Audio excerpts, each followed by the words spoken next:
तो hello friends, पिछले chapter में हमने कॉन्सोनेंट्स के बारे में पढ़ा था कि किस तरह इन तीन डायग्राम से हमारे कॉन्सोनेंट्स निकले हैं और इन्हें बनाया गया है। टोटल हमारे पास 26 कॉन्सोनेंट है, 26 कॉन्सोनेंट्स है ना। और ये कॉन्सोनेंट्स कैसे रहेंगे वो भी हम यहाँ पे पढ़ेंगे। तो जिस तरह ये यहाँ पे दिया हुआ है P, B, T, D, C, J, K, G, F, V, ith, D, S, Z, ish, Z, M, N, ing, L, R, रे, वे, ये, हे। तो ये किस तरह 26 होंगे अब वो हम जानेंगे। तो आइए देखते हैं। तो फ्रेंड्स, इन सभी कॉन्सोनेंट्स को मैंने लॉन्ग हैंड में लिख लिया है। तो अब ये बनेगा कैसे, तो आइए इसे देखते हैं।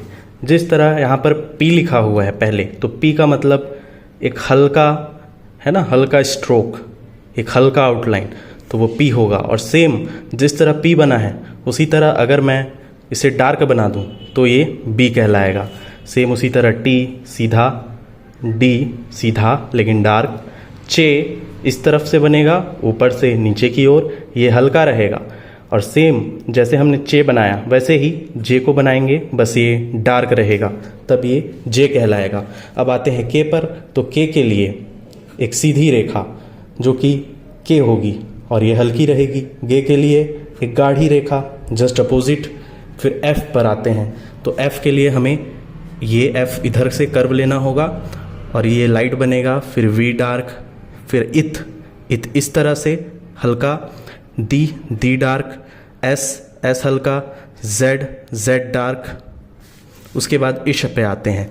इश के लिए जिस तरह हमने एफ को बनाया उसका जस्ट अपोजिट हमें बनाना है और ये लाइट रहेगा। इश, जी डार्क, एम ऐसा, एन ऐसा, ये दोनों लाइट रहेंगे। एम और एन दोनों लाइट रहेंगे।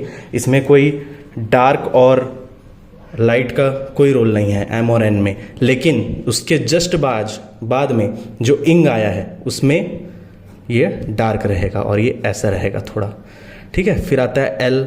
एल एक अपवर्ड होता है, एल एक डाउनवर्ड होता है। एक होता है अपवर्ड, एक होता है डाउनवर्ड, ठीक है। फिर आता है आर जस्ट अपोजिट, ये लाइट रहेगा। फिर आता है रे, ये भी लाइट रहेगा और इसका कोण बनेगा डायरेक्ट 60 डिग्री का, ठीक है, यानी कर्व। फिर आता है वे, एक टिक का निशान वे कहलाता है। हमें इसके कर्व पर ध्यान देना है जिसको हम डब्ल्यू भी कहते हैं। फिर आता है ये, जस्ट अपोजिट वे का ये, जिसको हम वाई भी कहते हैं। फिर आता है हे के लिए हमें ऐसे सर्कल बनाते हुए राइट साइड से नीचे एक है ना स्ट्रेट स्ट्रोक निकाल देना है, तो ये हे कहलाएगा। उसी तरह जस्ट अपोजिट में एक सर्कल बनाते हुए हमें एक डायरेक्ट ऐसे स्ट्रेट स्ट्रोक निकाल देना है, तो ये हे कहलाएगा। हे दो तरह के होते हैं। तो अब यदि इन्हें काउंट किया जाए तो ये कितने स्ट्रोक होते हैं तो देखते हैं। आइए 1 2 3 4 5 6 7 8 9 10 11 12 13 14 15 16 17 18 19 20 21 22 23 24 25 और ये दोनों एक है इसलिए 26, ठीक है।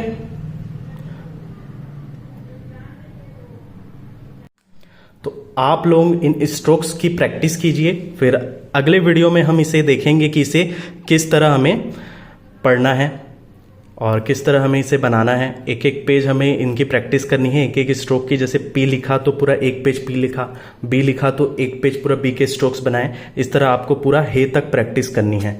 और जब ये आपका प्रैक्टिस हो जाए और जब ये आपको याद हो जाए तब आप अगले चैप्टर की वीडियो देखिएगा। तब तक के लिए थैंक यू।